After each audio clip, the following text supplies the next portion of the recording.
Shalom and welcome to all of our Facebook and social media family. I want to go ahead and have a short class today, very informal class.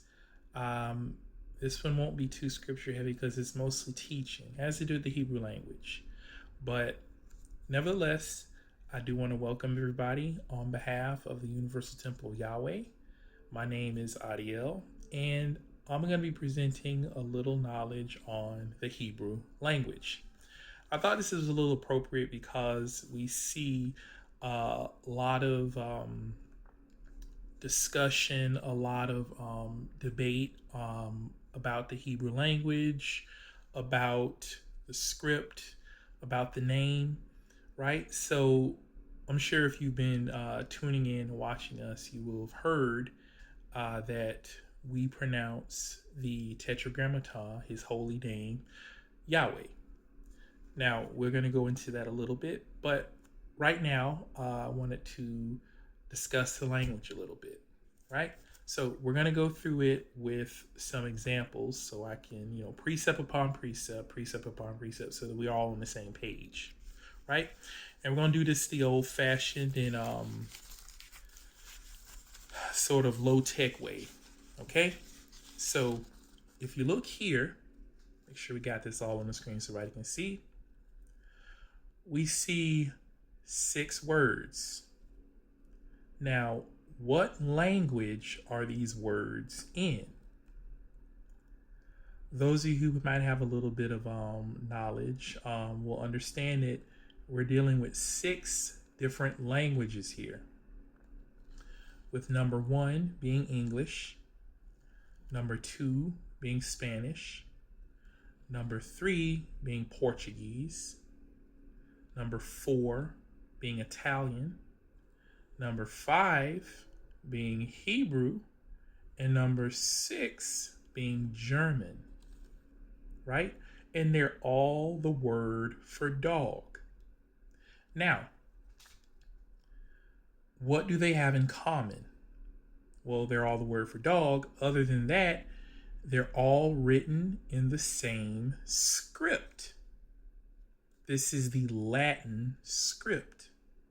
Despite them being written in the Latin script, they're all different languages. No one would read the word Hund and say that this is English, right? If you're a linguist, you know that this is German. You see the word pero, and you know that this is Spanish. This is not English. It is Spanish. It is a word for dog. Okay? Now, I had to put that up there because it is important for us to understand the difference between language and script, right? And I wore this black shirt. I'm just sitting at my table I use to do different things, to study. I wore this black shirt specifically so this could be seen very easily. And as you'll see, the Tetragrammaton is here. Okay? And I know that some of you will display the Tetragrammaton in different ways. And I'm just here to explain why I choose this and just kind of clear a little confusion that goes on about different ways to display the Tetragrammaton. But before we do that, I want to give one more example before we get directly into that concerning the Hebrew language. So we have something else here. Okay? Make sure everybody can see that. We have 3 words. Okay? And all of these words are pronounced the same.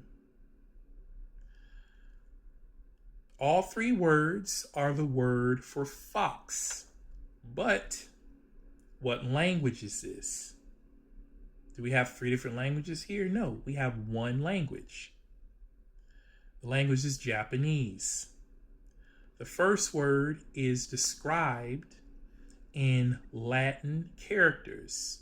Kitsune, it means a fox. The second word is described in katakana. Kitsune. It is also a fox. The third word is described in kanji, which is borrowed Chinese characters, and it also reads kitsune. So all three words are pronounced the same. They are in the same language, Japanese. They just use three different scripts. Okay?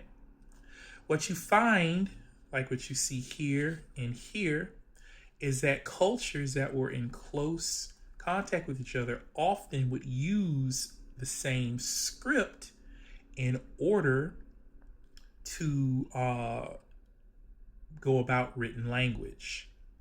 And it was very much the same in so-called North Africa, Middle East.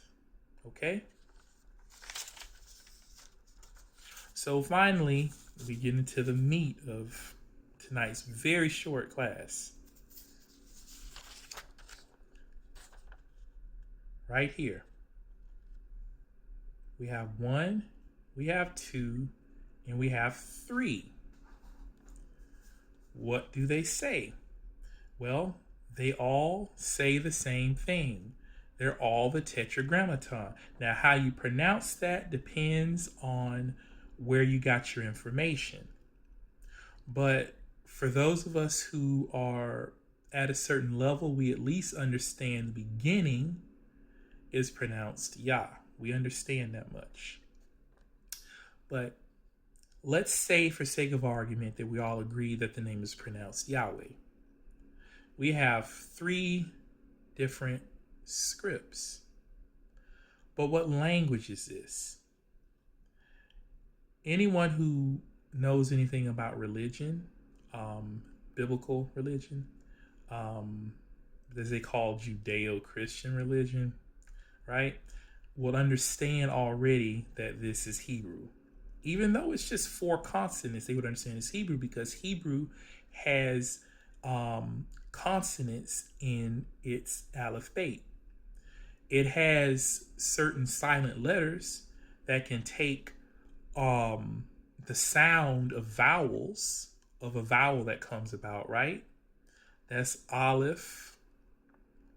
That's Ayin.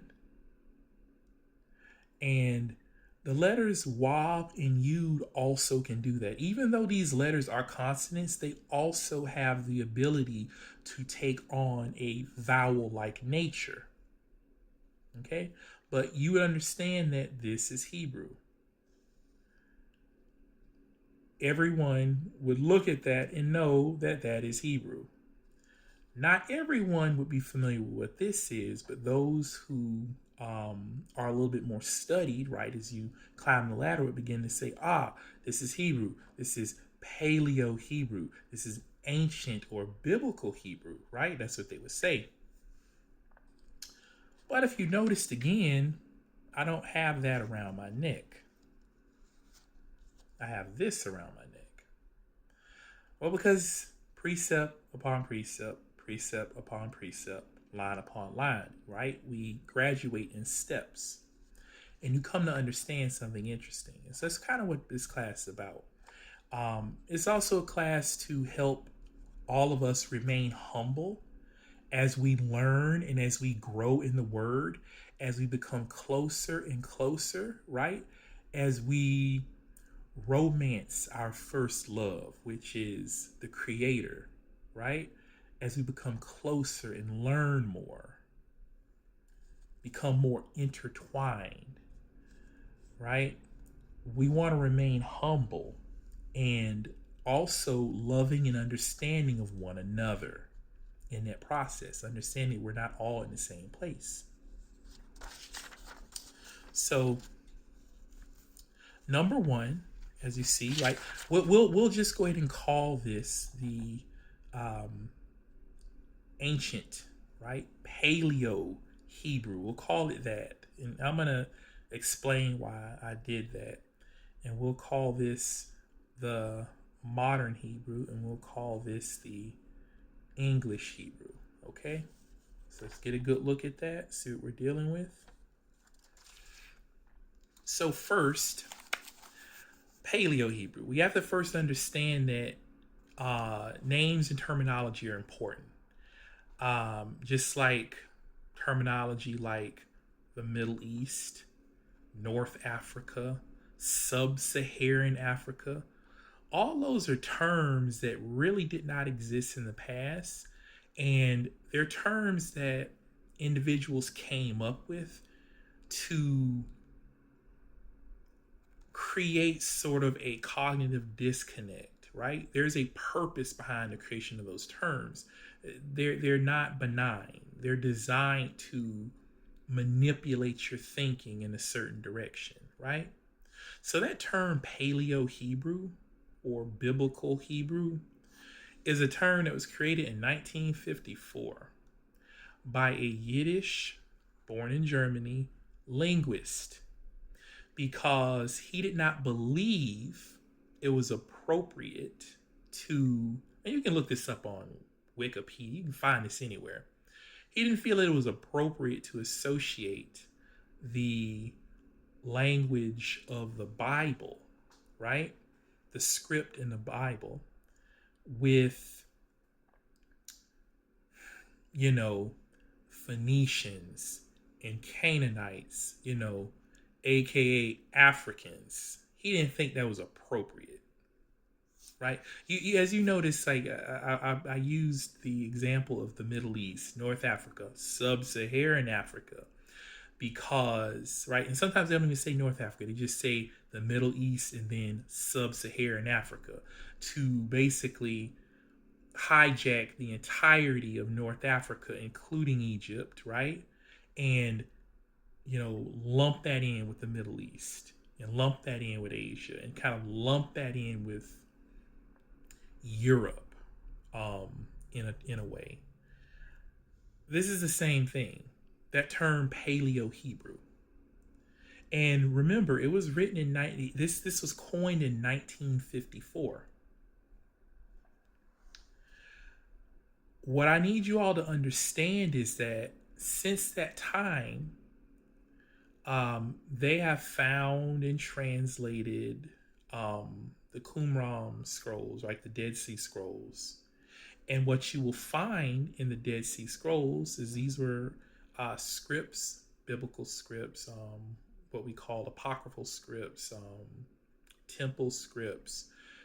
They were hidden from the Greeks and the Romans because those of you who are in the know, who have read the book of Maccabees, understand that the Hebrews remarked that, different nations amongst the sons of Japheth were trying to essentially take the Bible and write their own images into it.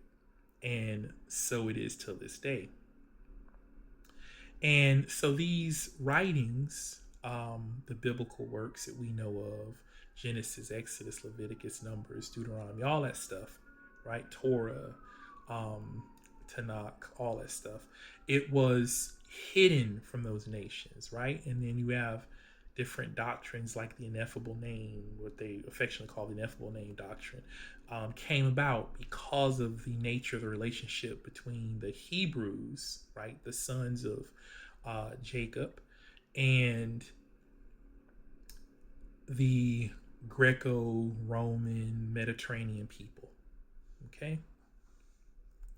So if we go back to this script over here that we call Biblical or Ancient Hebrew, Paleo Hebrew, this is a script. It is not a Hebrew script. It is actually Phoenician.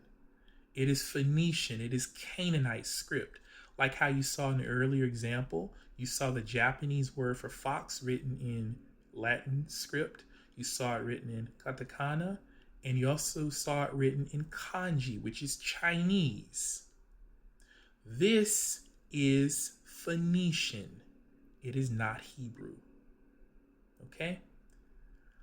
Centuries before the Greeks and the Romans invaded the region, right? Invaded the region of the descendants of Jacob, where they lived. Before that ever happened, the Hebrews had developed their own unique writing system that no other nation used prior to their creating it, and it looked like this. If you know anything about modern Hebrew, you can instantly read what they wrote over 2,200 years ago. You will be able to look at it and read it because it looks just like this. Now, what wound up happening is about 1,000 years later, there were different varieties, regional sort of varieties. You can think of it like, for those of you, since we're in the computer era, I can describe it like this: different fonts, right? There were regional fonts that came about at least 1,000 years afterwards, right? There's like an Eastern variety, there's a Sephardic and Ashkenazic, right, varieties. And those of you already understand those terms that I just spoke. And the time period I'm talking about, right, 9th century, 10th century through the 15th century, you understand already why those particular varieties came about and how they came about. But prior to that, for at least 1,000 years, there were no changes in the Hebrew language, the Hebrew script. It was this. It was the script that the sons of Jacob, right, the descendants of David, the descendants of the prophets, this is the script they came up with. And when they found the Dead Sea Scrolls, many of the books of the Bible were written in that script. Now, I will concede this: not all of them were. Some of them were still written in this form, right? It just depended on which scribe wrote that particular book. Some of them were still very traditional and they continued to write in this form. Some of them were beginning to write this way. And some of them, even who were writing in this form, still deferred to write the creator's name in this form out of tradition. So, what am I getting at? Well, what I'm getting at is this: understand the difference between language and script. The only true Hebrew script, right? Uniquely Hebrew script, right? The earliest uniquely Hebrew script is this. The Canaanites, the Ammonites, the Moabites, they were all using this script. And they actually all spoke regional varieties of a very similar language. There was actually no need for the Hebrews in the earlier days to have a translator when speaking to Moabites, right? And Canaanites, there wasn't a need, right? It's just like you don't need a translator per se to have someone from Cuba speak to someone from Mexico. They actually understand each other, even though their regional varieties of Spanish are a little bit different. It's still close enough that they can speak to each other and understand one another. It was the same way back then, right? And in the early days prior to Greco-Roman invasion, things were very sectarian. There were different groups, different camps, right? There were different camps that existed, just like it is today. As Solomon said, there's nothing new under the sun. And they all had their different take on different things. So, just an FYI. Okay? And we went over when these different scripts went about. So I just want to go ahead and inform the family about that. Now, as far as the creator's name, you will oftentimes, like I said, you will hear us say Yahweh.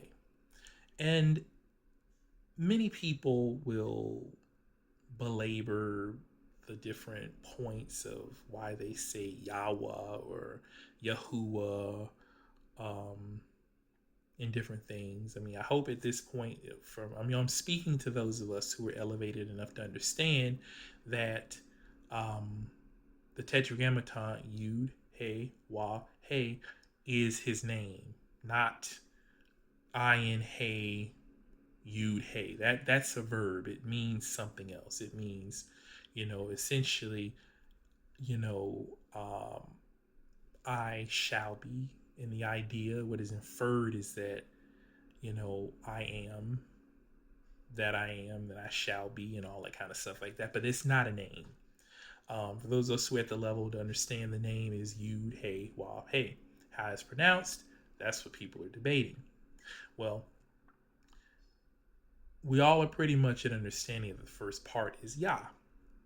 Now, we understand that it is Yahweh because it was not necessarily lost.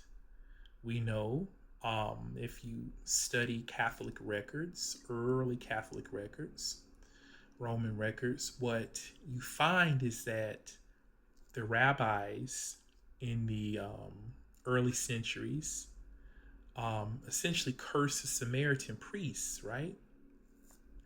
Because the Samaritan priests were still pronouncing the creator's name. This is after all that whole ineffable name. So, right, we talked about that. We mentioned the book of Maccabees and how the heathen was trying to insert his own images into the word, right? He was trying to take it and make it his.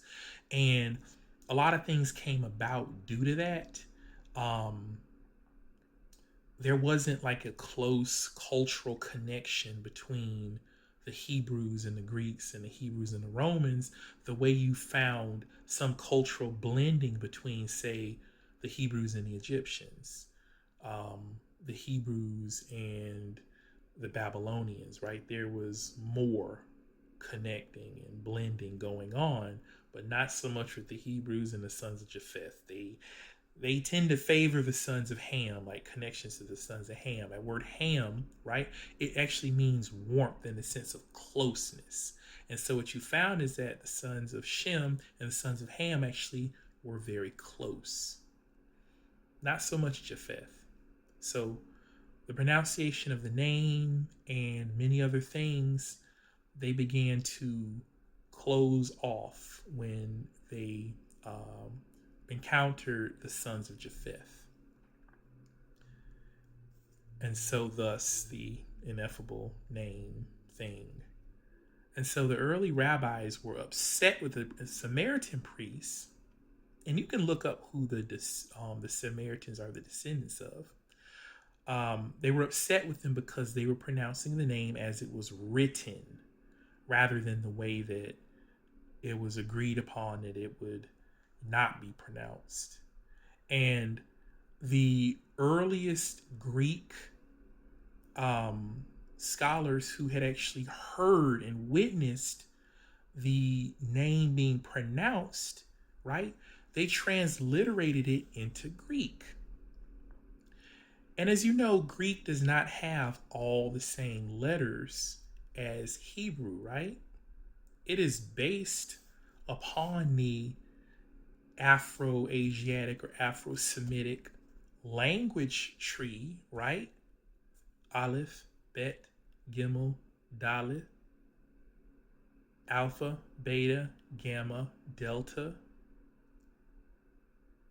See? Alphabet, Aleph, Bet, right? Alphabet, Beta is Greek, and Aleph, Bet is Hebrew. But they don't have all the same letters, right? They can't really pronounce haze, right? And so normally when you get words with haze at the end, like when you get ya or Yahoo at the end of things, they tend to do something weird and put an S at the end, right? Like you have Yehoshua, right? Which was later shortened to Yeshua, Yehoshua, which means Yahweh salvation. It was the name of the successor of Moses. It was the name of Yosef and Miriam's son. Now, I'm saying Yosef and Miriam's son because Again, a lot of things were inserted into the Bible, right? The virgin birth, all that kind of stuff came from other heathen traditions. Um, but it was also his name. Um, the Son of Man. And Yehoshua was Yehoshua became Jesus, right? Elijah or Eliyahu became Elias. You'll read that in the New Testament, right? They stuck an S at the end. Um,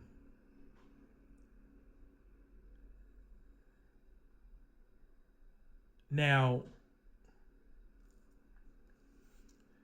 what we will find though is that they, right? For some reason they turn to us. What we find though with the name of the creator, the earliest Greek transliteration was Yahweh. So this is why we come to understand that the pronunciation, the vowel pronunciation is Ae. And then we know that is Yud is a Y. We know Wav is a W because ancient Hebrew did not have a V, that is a recent creation. And we know letter He is letter He, right? Yahweh. We got another name, Moshe. Moshe is pronounced Eh. So that's possible. It's not always Ah at the end. It can be Eh. So this is why we do this. But understand, family, we know and you should know that everyone is at a different place. We have to be loving to one another. We have to, in the process of loving our Creator and trying to follow our Creator and trying to understand the knowledge of our Creator better every day to become more acclimated to our Creator and His wisdom, knowledge, and understanding, we also have to remember to treat one another in a loving fashion, right? Not to use these things, right? Because you're on another step than your neighbor, right? As a means to separate yourself from your neighbor, as a means to exalt yourself above your neighbor, as a means to denigrate your neighbor, right? Ostracize your neighbor. Don't do that. That's not what this is for. Learning, right, is for two purposes: to become closer to the Creator and to help teach your neighbor so that he become closer to you and also become closer to the Creator. Okay? So that said, family, today's short class is over. I hope you've learned something. And I want to thank everybody for listening. Until next time, shalom and aniyahab. That means peace, and I love you all.